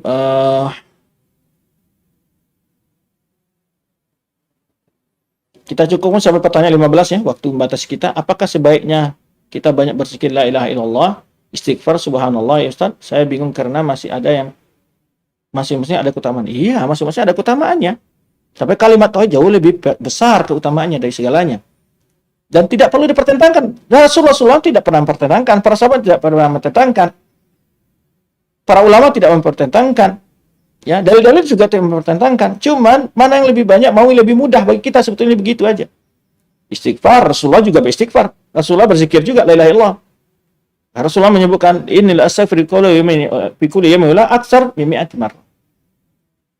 Rasulullah SAW dalam sehari semalam istighfar lebih dari 100 kali. Ya, maka diamalkan saja. Istighfar iya, bertahlil juga iya, bertahmid iya juga. Tahmid itu alhamdulillah, ya. Kemudian tasbih subhanallah, istighfar astagfirullah, hauqala la haula wala quwata illa billah. Ini kalimat-kalimat yang selalu dibiasakan di lisan kita agar kita selalu mendapatkan keutamaan dari kalimat-kalimat tersebut. Ya, tahlil la ilaha illallah. Baik, ya, itu yang dapat kita jawab ya sampai pertanyaan 15. Mungkin pertanyaan yang berikutnya ini ada sekitar 23 yang dikirim. Insyaallah dari 16 ke sampai selanjutnya pertanyaan berikutnya akan kita jawab melalui audio insyaallah. Mudah-mudahan Allah Subhanahu wa taala memudahkan segala urusan kita. Demikian, mohon maaf jika kekurangan penyampaian materi ini. Terima kasih atas kehadiran semuanya. Wallahu a'lam bishawab. Subhanakallahumma wa bihamdika asyhadu an la ilaha illa anta astaghfiruka wa atubu ilaik. Wassalamualaikum warahmatullahi wabarakatuh.